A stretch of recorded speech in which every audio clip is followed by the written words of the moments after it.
Hello everyone and welcome back to Lucky Loaders 15, where I'll be giving you my day 3 preview for the 2021 Cheltenham Festival. I'll be giving you my full preview and final selections for day 3. Now before we get into them, quickly just want to reflect on how our selections performed today. In the end, it was a terrible day for us really. I had a couple of each ways that came in towards the end, which I'll explain about a little bit later and hopefully end on something a little bit brighter there. But so yeah, my first selection of the day was Brave Man's Game in the Ballymore. I think he ran a respectable race, but he just bumped into the impressive Bob Ollinger. I thought Bob Ollinger might get found out on the ground because he hadn't encountered faster ground before. A lot of his winning and his running had come unsoft and heavy. So yeah, he seemed to relish it today. No excuses whatsoever for Brave Man's Game, who just bumped into a really smart horse. And it'd be interesting to see where we go with Bob Ollinger next season. Will he stay over hurdles or go over fences? I expect he'll go over fences and probably will run in the Marsh, or who knows, they might step him up and trip to the old RSA. Who knows what they're going to do with him, but he looks mighty impressive. My selection in the Brown Advisory was in the without Monkfish markets. So I was confident Monkfish was going to win, but to me he wasn't a price he was really backable to get stuck into, but after a couple of heart and mouth moments he was able to do the job, no problem at all, and in the end was a very convincing winner. My selection in the without market was the Big Breakaway, who I thought ran a credible race for a long way. You know, he put it up to Monkfish, he jumped a lot better today I thought, and he looked to be going quite nicely, but in the end just got a little bit tired in the closing stages and was passed by his stablemate Fiddler on the Roof, so that was a little bit frustrating there.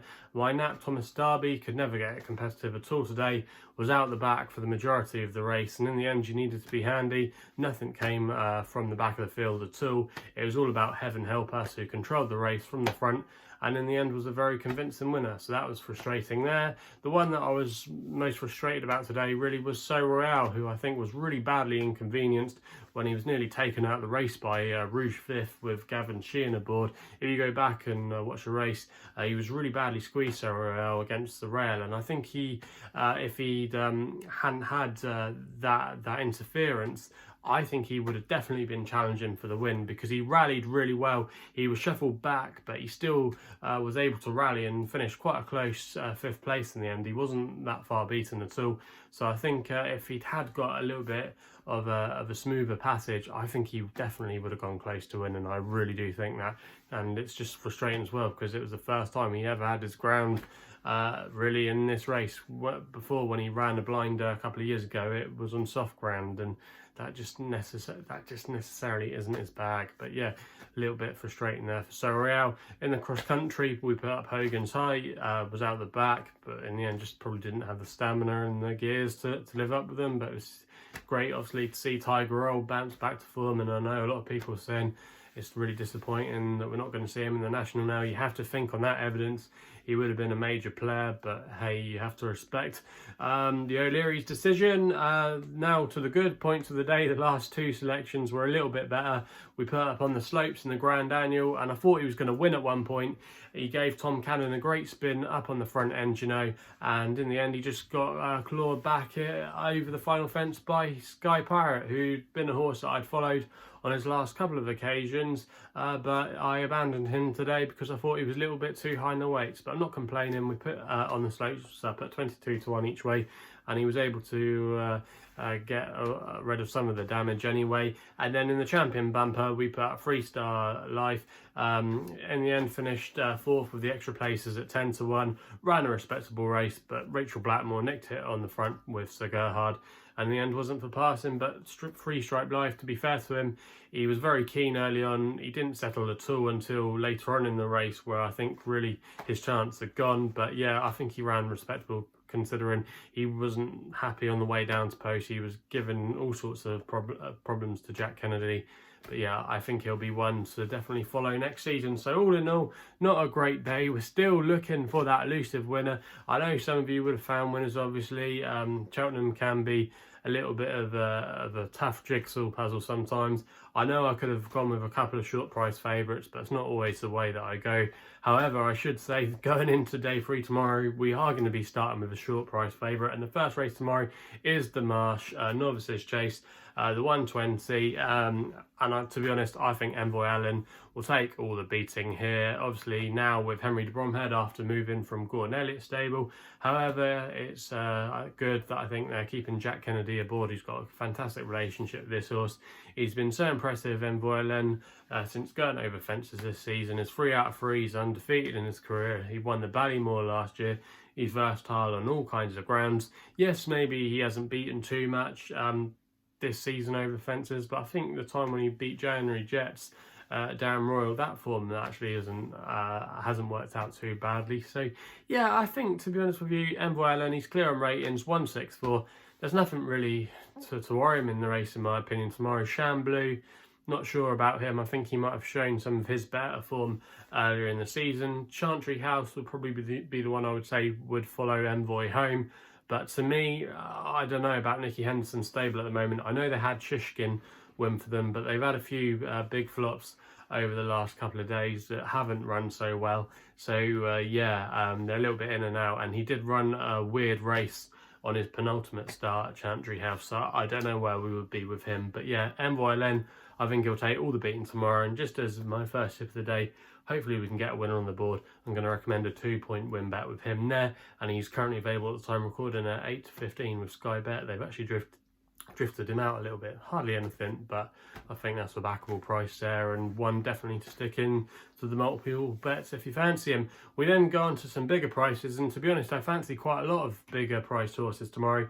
We go to the Pertemps final, the 155, and I'm going to be going with a horse here called Mrs. Milner for Brian Cooper. I always think I'm going to be saying Bradley Cooper, but it's Brian Cooper riding for Paul Nolan. Now this mare's been pretty progressive so far this season. She actually came over to Cheltenham back at the October meeting, where she ran an absolute blinder, I thought, against On the Blind Side, who, yes, was giving away a lot of weight that day, but On the Blind Side, really, I think has had quite a lot of untapped potential over 3-mile hurdles, and has actually done quite well this season in a few races. Has made the frame in a couple of graded races, also as well as one at Market Raisin, and he's been maintaining his form to around about a mid-150 level. So I think that was a good run by Mrs. Milner. She then went to Leopardstown for the Pertemps qualifier. That's where she qualified for the race. She finished in 4th place, ran a respectable race that day, and in the end was able to finish in the money, and that's always been seen as a good indicator, really. If you come through that race normally, you always do normally really well in the final at Cheltenham, so that's definitely a good statistic there. I think 6 of the 7 last Irish train winners have come from the Pertemps qualifier at Leopardstown, so it's always a strong one, and definitely the way you want them normally playing here. I can see why people like the Boss's Oscar, you know, but I think he could be a little bit high in the weights despite Jordan Gainford getting that £7. But yeah, I think Mrs. Milner tomorrow, she's got a mark of 134. It's £4 higher than her second place effort behind On the Blind Side back in October, but I still think that's within her range. The ground shouldn't be a problem tomorrow at all. She won at the Galway Festival on good ground, so lots of ticks for her case tomorrow. And at 12-1 with SkyBet, who are offering 7 places in the race, I think it's a great bet in the race, and that's going to be my selection, and I'm going to recommend a 0 point each way tip there.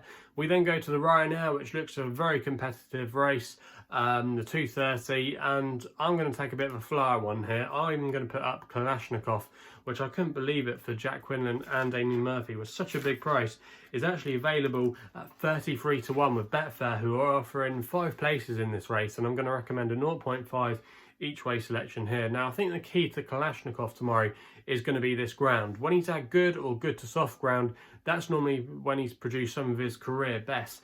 And he ran a really respectable race here behind Mr. Fisher, despite getting £3 from him in the reorganised Peterborough Chase in December at the event, at the course. That was a really good run that day.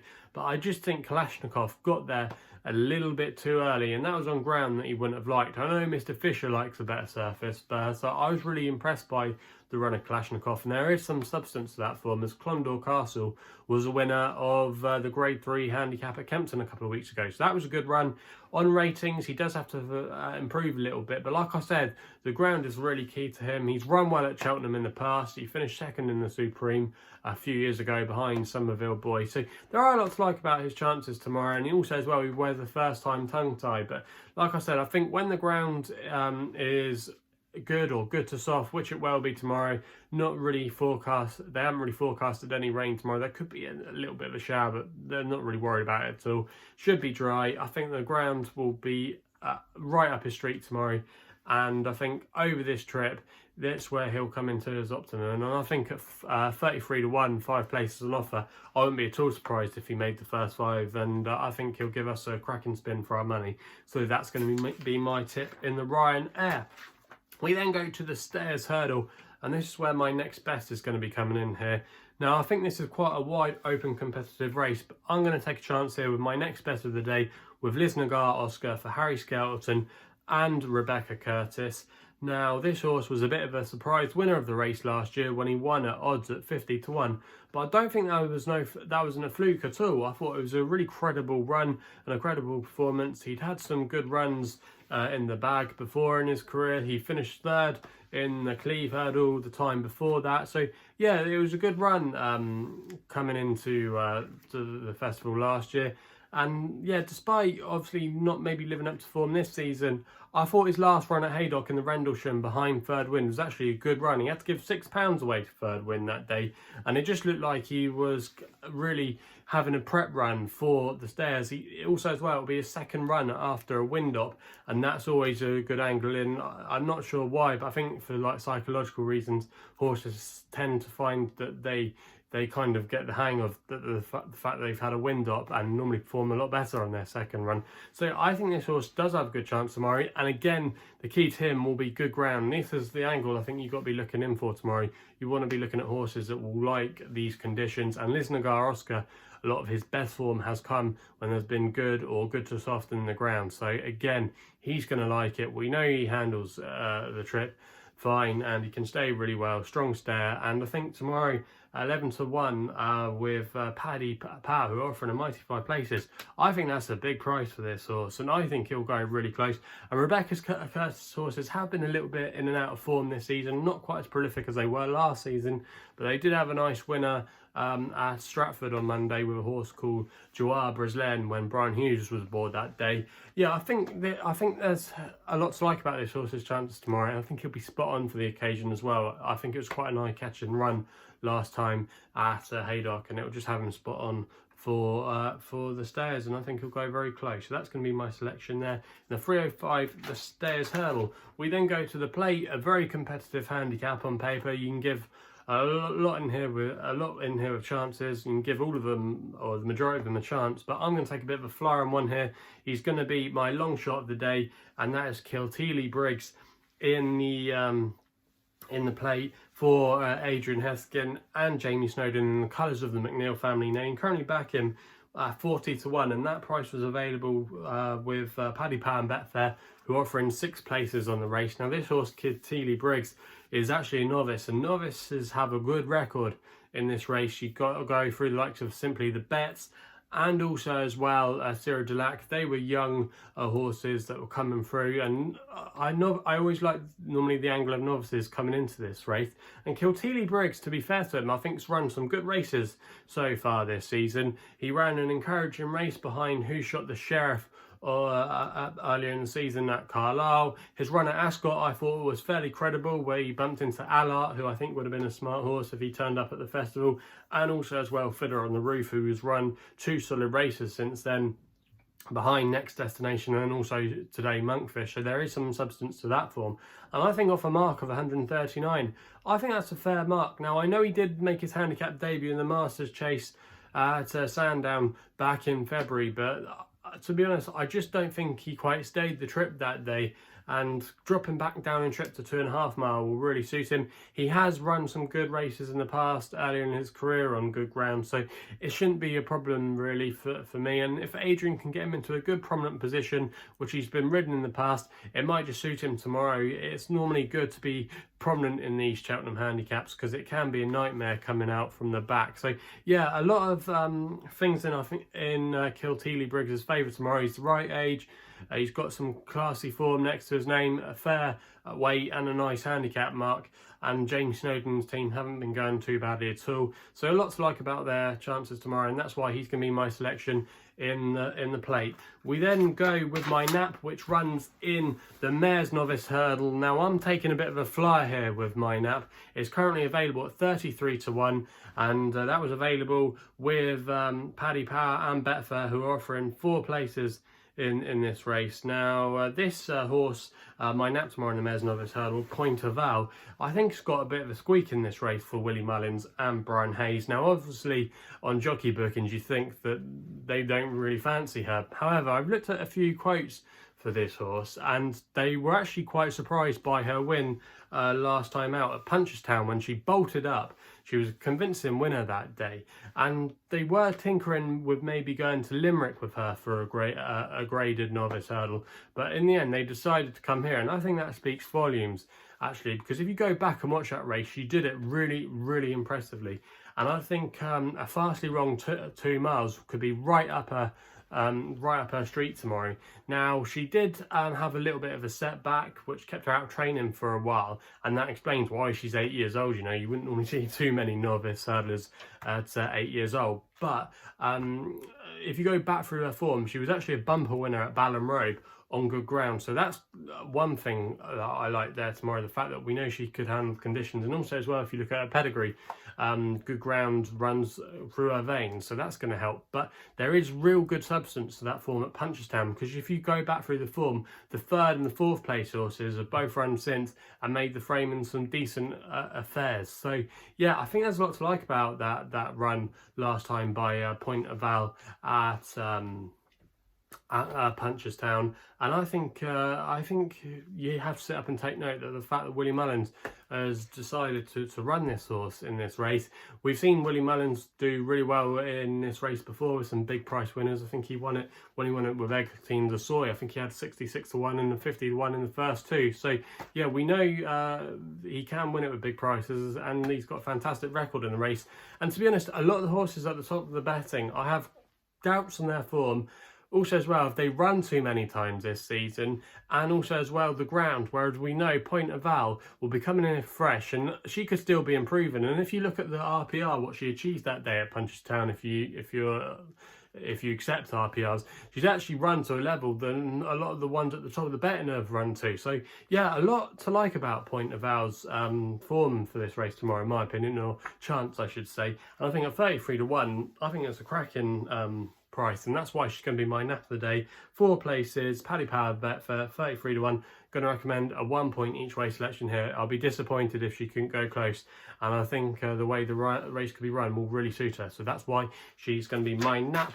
We then end with the Kid Muir, and again I'm going to be taking a bit of a flyer with one here with a horse called Goat, another one for Simon Torrens, claiming free, riding for the shrewd John McConnell, who does very well with his small string of horses. Now I think the key to this horse is coming in here fresh, and also as well the ground. He's got a fantastic record coming after a layoff. He's won on his last 2 occasions after having a big layoff, and all his best form has come on good ground. He's been mainly campaigned in the summer in the past, and he put together quite a few wins over hurdles last year, but he's been a fair chaser, 2 wins from 7 starts, and he was actually running in this race last year when he fell early on, but I think you can forgive him that run. You know, that was when there was proper amateurs riding. And Simon Torrens, yes, I know he's still a conditional jockey, but I've been really impressed by what I've seen with him in Ireland so far. And this horse likes to be handy, which again I think will really suit him if he can be given a positive ride by Simon Torrens.